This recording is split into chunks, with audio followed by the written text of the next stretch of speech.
Je me dirige plus comme ça ou Non, on va se regarder, c'est moi qui vais poser les questions. Ok. Donc on va attendre juste quelques instants que le direct se lance, puis que les internautes rejoignent notre direct. Voilà. Eh bien, bonjour Kémy Seba. Bonjour. Bonjour à tous les internautes qui suivent cette interview en direct. Vous êtes arrivé ce matin à l'aéroport d'Orly, en provenance du Sénégal, d'où vous avez été expulsé. Alors pour les internautes, est-ce que vous pouvez revenir sur les conditions de cette expulsion? Tout d'abord, je précise que j'ai un sentiment étrange. C'est la première fois de l'histoire que j'entends qu'un Africain est expulsé d'Afrique vers la France. Généralement, c'est le contraire.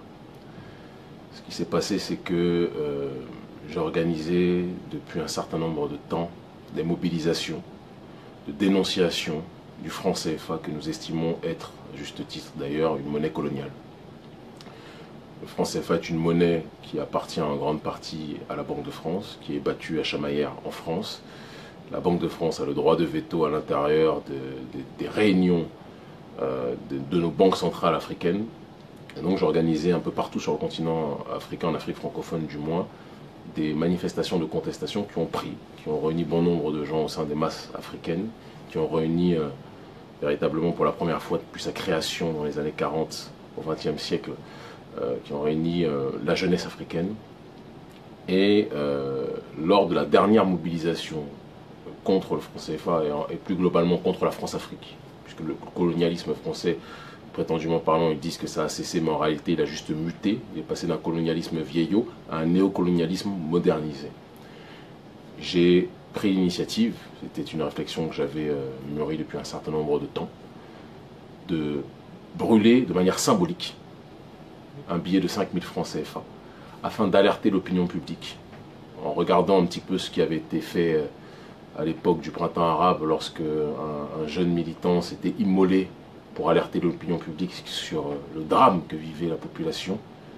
J'ai brûlé ce billet pour rappeler au monde entier que la jeunesse africaine est paupérisée, ostracisée, pillée économiquement, et que le franc CFA, s'il n'est pas la seule et unique raison qui sous-tend la situation dans laquelle nous sommes, mais c'est un symbole de notre pillage par l'oligarchie, je précise bien, je ne parle pas de la population française qui elle-même souffre aussi, on le voit dans ce pays, mais par l'oligarchie française et aussi par nos chefs d'État qui sont pour la plupart du temps, malheureusement, souvent des potentats locaux, pas tous, mais bon nombre d'entre eux. En brûlant ce billet, la Banque centrale des États d'Afrique de l'Ouest, sans doute sur demande de la Banque de France, sur conseil de la Banque de France ou des autorités françaises, a porté plainte, chose qui n'est quasiment jamais arrivée dans ce genre de domaine, et j'ai été incarcéré de manière préventive dans une prison où les droits de l'homme, je pense, n'ont jamais croisé les murs, qui est la prison de Rebus. J'y suis resté 5 jours, j'ai été jugé. Et par la pression continentale extraordinaire de la jeunesse africaine qui s'est mobilisée, je pense, de manière historique, ce n'est pas moi qui le dis, c'était la plupart des médias locaux. Et grâce à un avocat exceptionnel, le maître Koray Shiba, qui a rappelé que dans les textes de loi, il est dit qu'il est interdit de brûler des billets. Mais légalement, il n'était pas écrit qu'il était interdit de brûler un billet, chose qu'on avait étudiée depuis un certain temps. Eh bien, j'ai été acquitté. Et je pensais qu'après ce débat et après avoir permis que la question du franc CFA devienne un débat international, c'était la stratégie, c'était l'objectif. Certains critiquaient la méthode, mais la plupart de ceux qui critiquaient la méthode, qui sont les, entre guillemets, intellectuels africains, bien souvent nous considérés comme intellectuels par l'Occident, beaucoup plus que par le peuple africain, ceux qui critiquaient la méthode eux-mêmes n'avaient pas proposé une méthode meilleure pour que ce débat puisse être audible. Donc il fallait qu'on fasse preuve d'ingéniosité et de nouveauté dans la façon d'agir et de provocation. On a réussi à le faire et on souhaitait qu'à partir de cette action-là, les autorités africaines tendent l'oreille sur le cri de douleur de cette jeunesse africaine. Parce que c'est une question qui dépasse de très loin ma seule compétence et ma seule personne. Il serait, à mon sens, hasardeux de personnaliser cette thématique-là. C'est une question générationnelle. Je ne suis qu'un porte-voix, peut-être écouté par beaucoup de jeunes aujourd'hui, mais je ne suis qu'un symbole. En aucun cas, je ne représente la problématique. Mais malheureusement, suite à cette manifestation spectaculaire de la jeunesse africaine, les autorités africaines symbolisées par le président Alassane Dramane Ouattara n'ont rien trouvé d'autre qu'aller à la rencontre, en tout cas par le biais de Ouattara, qui représente la BCEAO lui aussi, et la CEDEAO surtout. C'est les banques centrales. Donc la BCEAO, c'est la Banque centrale des États d'Afrique de l'Ouest, et la CEDEAO, c'est la Communauté des États d'Afrique de l'Ouest. Communauté économique des États d'Afrique de l'Ouest. Et eh bien, il est allé voir le président Macron. Et tous les deux ont chanté les louanges du franc CFA. À un moment où la société civile africaine dit qu'elle ne veut plus de cette monnaie, Alassane Ouattara et Macron vont plus loin en disant qu'il faut étendre la zone du franc CFA à des pays d'Afrique anglophone qui ne l'utilisent pas. On a considéré ça comme une provocation, comme un mépris vis-à-vis du peuple. Et donc j'ai décidé, après mûre réflexion, de lancer un nouvel appel à la mobilisation dans toutes les capitales d'Afrique francophone contre le franc CFA, une révolution anti-CFA, anti-colonialisme français en Afrique. Et la démarche qui est la nôtre a été soutenue par bon nombre de personnes, par des artistes, par des gens de la société civile, par des sportifs, par des gens du peuple. Et j'ai déclaré que je trouvais dommage que Macky Sall, qui est un esprit à mon sens brillant, peut-être que je me trompe, soit dans une dynamique de suivre les velléités des autorités françaises et des intérêts français. Le Sénégal, c'est le pays de personnes qui ont résisté aussi, il faut le préciser. Mobutu Dia, c'est un grand résistant africain face à la pensée dominante, face à l'oppression culturelle. Avant lui, bien évidemment, les El Hadj Omar El Tidiane, les Cheikh Ahmadou Bamba, durant les périodes coloniales, ont résisté. Cheikh Anta Diop, ce sont des gens qui se sont battus. Et j'ai dit qu'il ne faut pas que Macky Sall trahisse sa mission. Apparemment, dire cela et préparer des mobilisations contre le franc CFA. Et je pense que leur service de renseignement savait que là, c'est quelque chose qui est en train de prendre et qui va se faire. Hein. C'est des choses qui vont se faire le 16 septembre. Ça a déclenché leur hystérie. Ils ont déclaré que j'étais un trouble, une menace grave à l'ordre public. Ce qui est intéressant, c'est que je semble être moins une menace, ou plus une menace plutôt que des touristes sexuels occidentaux qui viennent violer à Sali des petites africaines de 15 ans, 13 ans, 14 ans contre des bouchées de pain. Ça, ils ne font pas le ménage pour ça au Sénégal. Par contre, pour quelqu'un qui se bat pour la souveraineté africaine, un afro-descendant né en France, quelque chose que je n'ai jamais nié. Je suis un afro-descendant comme Kylian Mbappé, comme Nicolas Anelka, je suis né ici. J'ai connu l'ostracisation ici.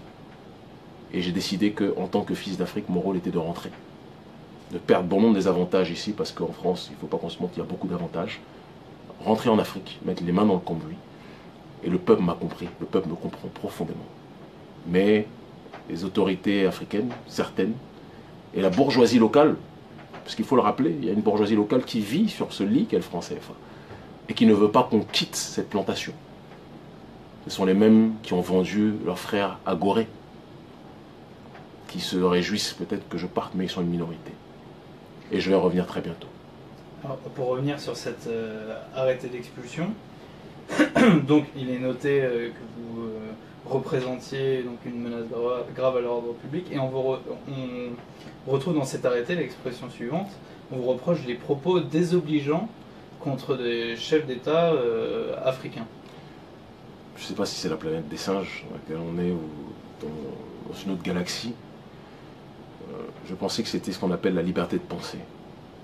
Que de dire qu'il y a des dirigeants africains qui se couchent face à des velléités extérieures.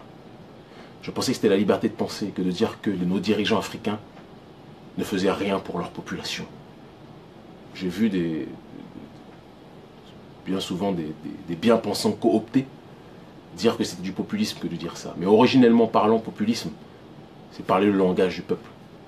C'est en harmonie avec les intérêts du peuple, avant que ça prenne une connotation, historiquement parlant, par la suite péjorative. Le peuple vit dans des conditions inimaginables sur le continent, excrémentielles. Je ne pensais pas pouvoir vivre ça, voir ça. Et il arrive un moment où, vous savez, quand vous vivez dans la diaspora, vous dites le problème c'est l'Occident, c'est l'Occident, c'est l'Occident. Quand vous allez sur le continent africain, et que vous voyez une minorité africaine qui vit sur des milliards, qui vit dans une opulence dérégulée, démesurée, et que la population africaine crève. Des gens meurent de la grippe parce qu'ils n'ont pas assez d'argent pour se prendre des médicaments. Mon rôle et le rôle des souverainistes africains, c'est de dire que nos dirigeants trahissent leur mission. Et l'adage de notre ONG Urgence panafricaniste, c'est de dire que ce que les élites africaines ne font pas pour le peuple le fera lui-même. C'est ce qu'ils appellent des propos désobligeants, mais je continuerai toute ma vie à les tenir. Je serai proche des dirigeants africains qui veulent la souveraineté africaine. Je combattrai ceux qui veulent la soumission de l'Afrique vis-à-vis des forces exogènes. Il y a eu quelques réactions par rapport à cette expulsion, et notamment d'organisations, d'ONG internationales reconnues comme Amnesty, qui ont dénoncé ces méthodes. Quelles ont été les réactions locales à votre expulsion au Sénégal? J'ai cru entendre, d'après ce que les policiers qui me gardaient m'ont dit, qu'il y avait des émeutes à l'aéroport quand j'ai été arrêté. La société civile a craqué, légitimement, voyant dans cet acte politique un acte de forfaiture, de trahison et de déportation, qui rappelle la manière dont certains aïeux ont été déportés à Gorée, parce qu'il y avait l'esclavagiste extérieur, mais il y a un adage qui dit qu'une civilisation est détruite par l'extérieur que si elle est rongée de l'intérieur. Et bon nombre d'ONG, de la société civile, pour ne pas dire la quasi-totalité, même celles avec lesquelles on pouvait avoir des désaccords, parfois stratégiques, se sont joints à cette mobilisation contre le néocolonialisme monétaire et contre mon incarcération et contre mon expulsion. Ils voulaient nous noyer, ils sont en train d'apprendre à la jeunesse africaine l'apnée. Et quand on va sortir de cette eau, je peux vous assurer que pendant très longtemps on va respirer. Alors, pour revenir sur un aspect un peu plus technique donc, de votre objet de revendication, donc ce fameux franc CFA, vous dites qu'il s'agit d'un instrument visant à, entre guillemets, soumettre l'Afrique par la monnaie.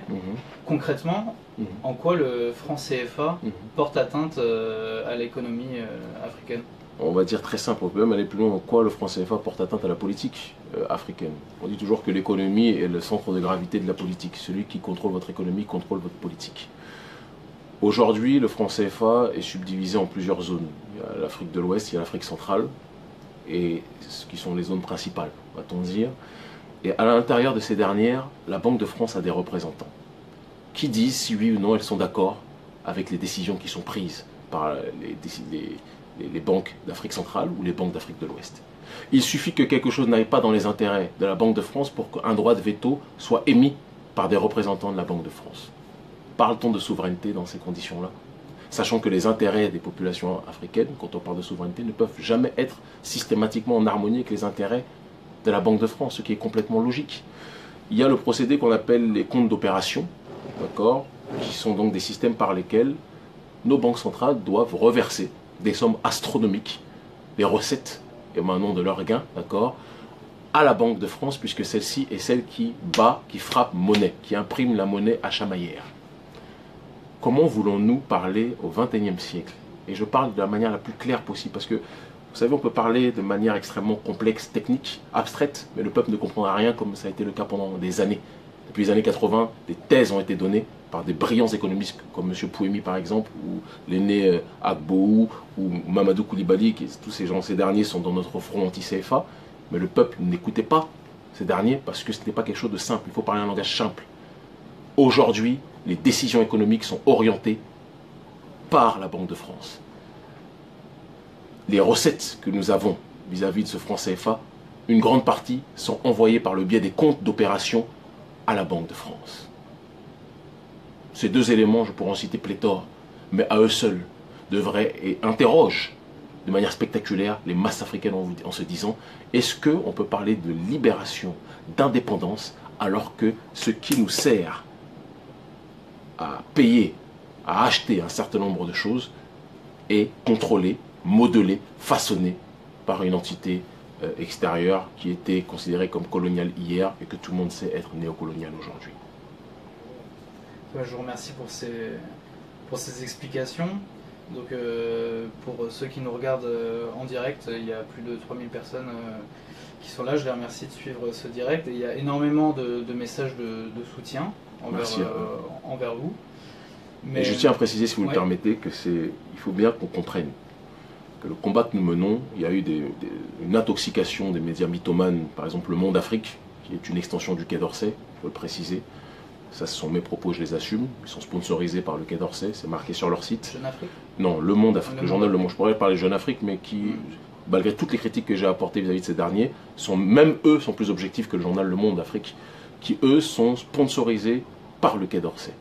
Le Monde Afrique fait un travail d'intoxication médiatique spectaculaire en nous faisant passer pour des monstres, des mangeurs d'occidentaux. Nous voudrions chasser des caucasiens d'Afrique. Pourtant, il y a des prolétaires occidentaux qui sont présents avec nous sur le terrain en Afrique et qui soutiennent nos revendications. Notre combat n'est pas un combat de race, c'est un combat de classe. Nous sommes opprimés par une élite financière qui est aussi bien blanche que noire. Donc ce n'est pas une question de race, de noir contre blanc, c'est une question d'entité prolétarisée contre l'élite financière internationale. Il faut le préciser. Et en ce sens-là, les prolétaires occidentaux sont nos frères, les prolétaires du Moyen-Orient sont nos frères, les prolétaires d'Amérique du Sud sont nos frères, les prolétaires d'Asie sont nos frères. C'est le combat des damnés de la terre. Il ne faut absolument pas l'oublier. En fait, je vous parlais de toutes ces personnes qui mettaient des messages de soutien pour vous demander quelle est en Afrique, en tout cas au Sénégal où vous étiez dernièrement, la proportion de gens qui souhaiteraient sortir du franc CFA. Est-ce qu'il y a des études à ce sujet, ou alors par exemple lors de vos manifestations, les dernières manifestations, combien il y avait de personnes environ? Ok, alors il faut répondre, si vous permettez, on va répondre même au-delà du Sénégal, parce que ce serait une erreur de contextualiser ça uniquement à la dynamique sénégalaise. Parce que j'organisais les mobilisations dans toutes les capitales d'Afrique francophone, ce qui permet d'avoir une vision d'ensemble. De l'avis des spécialistes, vous savez, nous on n'a pas les sondages, on n'a pas le sondage Ipsos comme vous avez ça ici, ça coûterait peut-être trop cher au pays. Mais de l'avis des spécialistes, jamais la société civile les sociétés civiles africaines ne se sont autant mobilisées depuis les indépendances que pour cette question du franc CFA. Je continue en approfondissant cette réflexion en vous rajoutant que c'est la première fois depuis la période des indépendances qu'il y a des mobilisations simultanées, transnationales, en Afrique francophone pour un objectif commun. Ça n'était pas arrivé depuis la période des indépendances. Ce sont des jeunes majoritairement qui se mobilisent. Et tout le monde dit qu'il y a des prémices d'un printemps arabe naissant. La différence, c'est que notre printemps à nous, ou notre automne, vu la saison, ne sera pas sponsorisé par des forces exogènes, par des ONG exogènes, CF, Soros et autres. Jamais. Et ça sera une révolution autodéterminée et ça sera une révolution pacifique. Nous aurions pu casser beaucoup de choses. Il suffit aujourd'hui que j'appelle à s'attaquer à des représentations françaises, je peux vous assurer que les choses vont le faire. Je ne le ferai pas. Mon message n'est pas de m'attaquer à des individus. Notre combat est de nous attaquer à un principe qui veut nous asphyxier. Et nous voulons que ce débat ne soit pas un débat de couleur, mais ce soit un débat de douleur. Que les personnes qui sont sensibles à la justice sociale soient de notre côté. Je demande à tous ceux qui nous suivent aujourd'hui la bataille. Et c'est ça notre victoire, c'est ce qui fait que nous sommes capables de mobiliser tant de gens sur le continent africain et ailleurs. Internet, c'est notre libération. Il y a une certaine époque, les médias mensonges pouvaient raconter tout et n'importe quoi et faire croire que les résistants étaient des démons et que les démons étaient des résistants. Aujourd'hui, des gens comme Le Monde Afrique sont confondus parce que la rue sait sur le terrain ce que nous faisons. Et Internet nous aide à cela.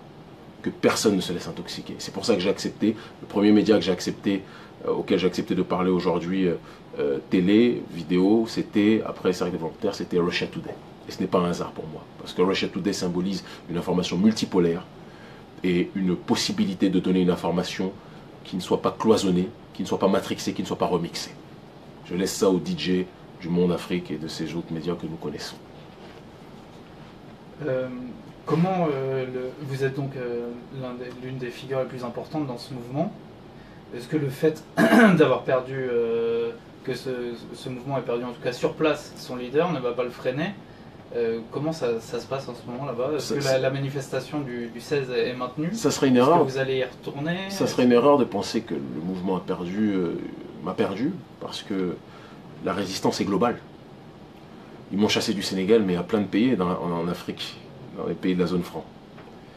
Et il est évident que si on m'a expulsé ici, ils m'ont expulsé ici parce que certains ont dit que c'est parce que je n'avais la nationalité que française. Ce n'était pas que pour ça. J'ai eu les informations, la confirmation d'un des policiers dont je ne tairai le nom, qu'il y a eu des accords qui ont été passés apparemment entre les autorités, d'après ce que j'ai compris. Hein.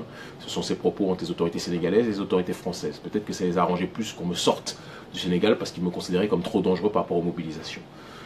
Mais je repars bientôt en Afrique francophone, mener ce combat, parce que c'est le combat de notre génération. Et là où je suis, de là où je suis ici, je vais articuler et organiser les choses.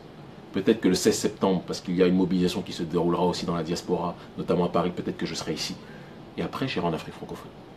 Donc, ils nous ont donné plus que de la force. Ils pensaient nous noyer, et je le redis, ils nous ont appris l'apnée.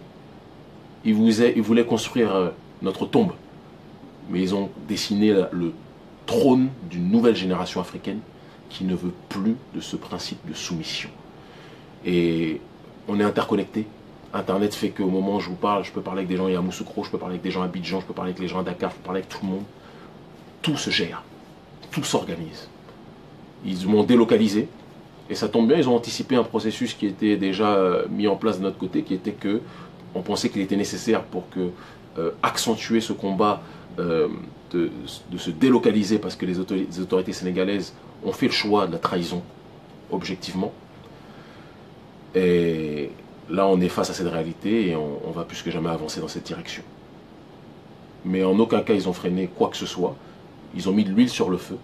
Quand je vois qu'ils ont réussi, de par leur répression, à faire en sorte que des gens qui avaient des avis divergents ont été capables de se donner la main.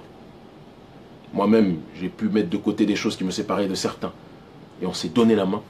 C'est un acte fort. Ce qu'ils sont en train de faire, ils sont en train d'unir la jeunesse africaine. Et c'est là l'une des choses les plus fortes qu'ils pouvaient faire. Et si mon acte de brûler ce billet qui me pousse à être séparé des miens, de perdre un certain nombre de choses que j'avais là-bas, si le prix à payer c'est cela pour que notre jeunesse africaine puisse récupérer sa souveraineté, alors je suis prêt à en payer le prix. Tout à l'heure, vous avez abordé le sujet d'Emmanuel Macron par rapport à sa rencontre avec le président Ouattara à propos du franc CFA. Mais le président Macron avait fait une déclaration qui avait fait polémique concernant l'Afrique, où il avait dit que le problème de l'Afrique, plus ou moins c'était ces mots, le problème était la fertilité des femmes africaines, qui faisaient trop d'enfants. Je vous ai vu que vous aviez écrit justement à ce sujet-là. Selon vous, qu'est-ce que ça dénote chez Emmanuel Macron, une déclaration de ce genre? Moi, j'ai pas envie d'être dans l'attaque ad hominem, hein, mais je peux comprendre en faisant un peu de psychologie que quelqu'un qui malheureusement n'a pas la capacité d'en faire avec sa dame puisse peut-être, ce sont mes propos, hein, j'assume, puisse peut-être ne pas concevoir que d'autres en fassent beaucoup. Et je ne jugerai jamais Brigitte Macron et Emmanuel Macron sur ces propos-là. Le deuxième point, parce que je dois faire preuve de compassion, c'est de me dire que Emmanuel Macron ne connaît rien du continent africain. On ne peut pas être à la fois dans les beaux palais, dans les belles banques de Rothschild, et comprendre la douleur du prolétariat africain. Donc je ne vais pas l'incriminer, je ne vais pas l'injurier. Je pense qu'il a déjà beaucoup à faire. Et il faut qu'il sache que nous n'avons que faire de ses conseils. Nous savons qu'il ne comprend rien à l'Afrique. C'est pas parce qu'il a trié sur le volet une nouvelle oligarchie africaine pour son conseil de l'Afrique. On ne fait que nommer des gens, coopter des gens qui sont eux-mêmes des nantis là où ils sont, en pensant que ce sont eux qui vont vous expliquer comment le peuple souffre. Moi, je peux parler du peuple. Vous savez, en Afrique, il n'y a pas de classe moyenne. C'est soit vous êtes pauvre, soit vous êtes très riche. Au milieu, il y a des gens qui arrivent à s'en sortir. Les journalistes, comme c'est mon cas là-bas. Je suis chroniqueur à Vox Africa, je devais reprendre un 2S TV. On va voir comment on va faire puisque je suis expulsé maintenant. Je devais être sur les 2 chaînes à la rentrée, donc la rentrée là-bas c'est fin septembre. Les journalistes gagnent leur vie honorablement, humblement. Ils ne sont pas riches, ils ne sont pas les plus pauvres, mais ils sont loin d'être riches. Et moi je suis plus proche de la douleur de ceux qui n'ont rien que de l'opulence de ceux qui ont tout. Par choix et par conviction. Même si des pots de vin, des tas de choses m'ont été proposées pour que je me taise. Si vous saviez, je préfère être libre dans la difficulté qu'être pauvre intellectuellement et sur le terrain de la dignité dans l'opulence, économiquement parlant. Certains, et ce sera, je pense, ma dernière question, certains vous surnomment le Malcolm X français. Je sais que ce genre de comparaison n'est pas toujours heureuse, mais qu'est-ce que vous pensez de ce surnom? Je pense que c'est toujours raccourcir les gens que d'essayer de les accoler à d'autres individus du passé qui ont fait leurs choses en leur temps avec leur réalité. J'aime Malcolm, j'en aime d'autres, parfois même plus, beaucoup plus, par rapport à ma sensibilité. Mais je suis Kémy Séba. Je ne suis ni Malcolm X, et bien que j'ai le passeport français, je suis un afro-descendant, je me considère plus comme tel. C'est pour ça que je vais repartir prochainement. Et j'essaie d'inscrire ce combat dans notre génération, avec les réalités qui sont les miennes. Je suis un enfant de la génération hip-hop, avec un caractère peut-être un peu plus rebelle, beaucoup moins convenu, avec un langage beaucoup moins policé. Même si Malcolm était tout sauf policé. C'est un aîné, mais j'ai ma propre réalité. Et ce combat, ce n'est rien d'autre qu'une course de relais. Avant Malcolm, il y avait des Garvey. Avant des Garvey, il y en avait d'autres. Avant d'autres, il y en avait d'autres encore. Après moi, il y en aura d'autres. Et avec moi, aujourd'hui, il y en a beaucoup d'autres. Il ne faut pas qu'on fasse de moi une figure, un leader ou autre. Je ne suis rien de tout ça. Je suis simplement quelqu'un qui ne peut plus accepter de voir son peuple, sa population, se faire ostraciser partout où elle est. Et en priorité chez elle, par ses propres dirigeants. Raison pour laquelle je mène ce combat au péril de ma vie. J'ai 35 ans. Je ne sais pas si à 40 ans je serai encore debout sur cette terre, mais je ferai en sorte que durant le temps où je suis présent sur ce sol, qu'est la terre, j'aurai le menton dressé vers le ciel. Et en l'honneur de mes ancêtres, et je demande à ce que chacun le retienne, en l'honneur de mes ancêtres, je ferai en sorte de protéger notre continent. Et de faire en sorte que les ressources de ce continent bénéficient à notre peuple. Comme le dit le président Poutine, chaque peuple a le droit de décider de sa propre destinée. C'est la réalité qui est la nôtre. Eh bien, Kémy Séba, je vous remercie d'avoir accordé cet entretien. C'est moi qui vous remercie à RFI infiniment. France. Merci. Et bien sûr, nous continuerons à suivre ces mobilisations, donc je le rappelle, contre le franc CFA. Exactement. Et contre la France-Afrique de manière générale. Et contre la France-Afrique. Et donc la prochaine grande manifestation aura donc lieu le 16 septembre dans toutes les capitales d'Afrique francophone, aux Antilles aussi, qui sont des territoires peuplés par des Africains qui sont colonisés, il faut le savoir, par l'oligarchie française, parisienne, et dans les capitales de la diaspora en Occident, Paris, Bruxelles, en Suisse aussi, Lausanne normalement, il y aura des mobilisations aussi. Je vous remercie. Force et honneur. Merci.